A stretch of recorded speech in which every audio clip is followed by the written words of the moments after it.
Today marks the 10th anniversary of Pokemon Omega Ruby and Pokemon Alpha Sapphire, released for the Nintendo 3DS. These are in my opinion the best remakes in the whole series, with the inclusion of Soaring and Mirage spots, Mega Evolutions, and of course the Delta episode. Back when Omega Ruby and Alpha Sapphire came out, I played the heck out of Pokemon Alpha Sapphire, which is still now my most played Pokemon game for sure. Growing up, I never got the chance to play the original Ruby and Sapphire for the Game Boy, so this remake was my very first experience with the Hoenn region. And it may not be my favorite Pokemon game of all time, but it actually comes kinda close. I just have such a huge soft spot for these remakes and the whole generation itself. In the beginning of this year, I actually replayed Alpha Sapphire for the first time in years, and it made me really nostalgic.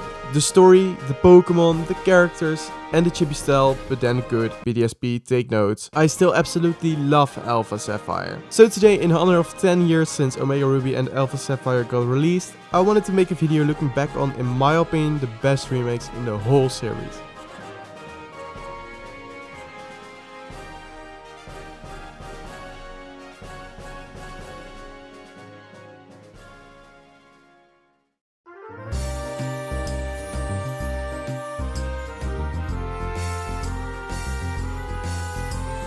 Let's start with the Hoenn region itself. Hoenn has such a unique vibe. It's tropical and filled with natural beauty. You have those huge ocean routes, forests, and a goofy active volcano, and even hidden islands. And with that has to be one of the most diverse landscapes in any Pokemon region. Hoenn's whole design is about the balance between land and water, and this is even part of the storyline. Team Magma wants to expand the land and Team Aqua wants more water. I think it's better to just let Team Magma win because of this one IGN reviewer. Too much water, huh? The land and sea don't just look cool, they are a big part of what makes Hoenn feel alive and makes exploring it really satisfying. Also the music while you are surfing, oh my god, perfection.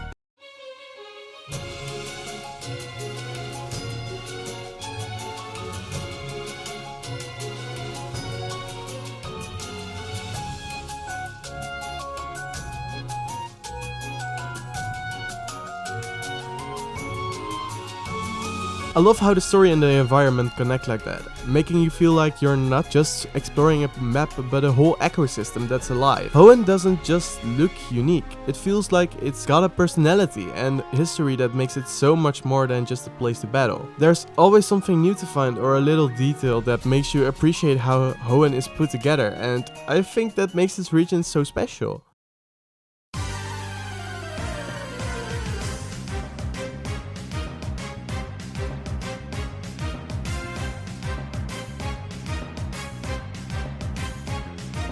I can't talk about Omega Ruby and Alpha Sapphire without bringing up one of the coolest additions, Mega Evolutions. These games added so many new Mega Evolutions for Hoenn Pokemon, and it just took things to a whole new level. Seeing Mega Sceptile turn part Dragon was such a surprise for me, and I remember how Mega Swampert looked like it hit the gym non-stop.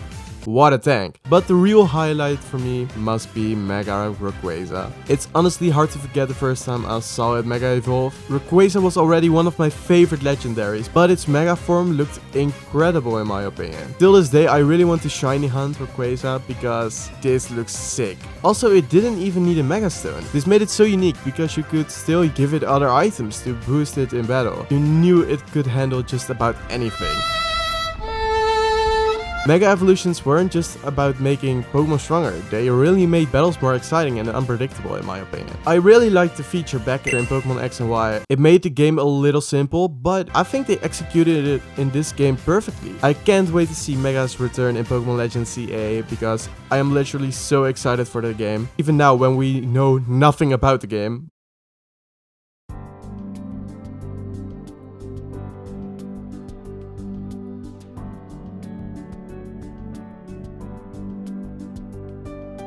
These games also have one of my absolute favorite features in any Pokemon game, the ability to soar through the sky. Soaring lets you see Hoenn from above, and it's not just a basic fly move to get from one town to the other. Instead, you actually ride on the back of Latios or Latias depending on your version, controlling where you go, discovering mirage spots and landing practically anywhere on the map. The view of Hoenn from the sky gives you this bird's eye perspective of the region. It made Hoenn feel even bigger and more alive than it did on foot. And then there's the music.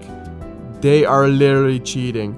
they are literally cheating the system. The track that plays while you're flying through the sky on Latios or Latias is pure perfection. Even as a kid, I would just take off, not really checking too many of the mirage spots or hidden islands. I was just totally in the moment, gliding through the skies, quiet and listening to the music. That song became something I genuinely loved and still remember fondly. Even now, it's one of those experiences that felt so fresh even a decade later. The addition of Mirage Islands really took Soaring to another level too. These were hidden, random islands that would appear and disappear in different spots each day. Some islands were filled with rare Pokemon that you couldn't find anywhere else. Searching the skies and spotting a Mirage Island for the first time was really exciting. It made exploring Hoenn feel special, like there was always something new to uncover. Soaring was more than just a way to travel. For people who love finding every hidden detail and rare Pokemon, this feature transformed the way we explored. It opened up Hoenn like never before, giving the region a whole new level of mystery and excitement. And I was here for it.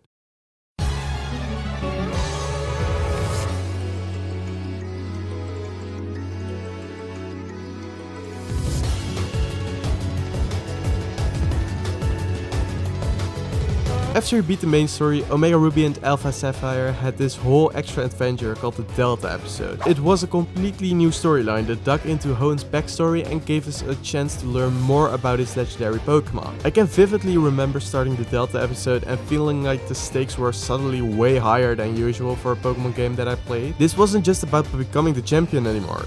Now you're actually trying to save the world. The Delta episode introduces Xenia, this mysterious trainer with a deep connection to Rayquaza. She's not your typical character. Xenia has her own intense mission, to summon Rayquaza and use it to stop a giant astronaut from crashing into the planet. She's not trying to capture Rayquaza for power or to bully kids at school. She really believes that Rayquaza is the only thing that can save this world. Her story adds this serious tone to the game, which felt so different from anything we'd seen before in Pokemon. But the Delta episode wasn't just about the story. It also gave us the chance to battle and catch Deoxys, which was huge at the time because Deoxys had only ever been available through events. And now finally we got to see it in the main game. And not just anywhere, you actually get to fight Deoxys in space. The whole scene felt like something out of a movie. Flying on the Rayquaza, heading into space and then facing off against Deoxys, it was epic and honestly felt surreal. Back when I first was playing this, however, I didn't know what a Deoxys was. So when I saw the triangle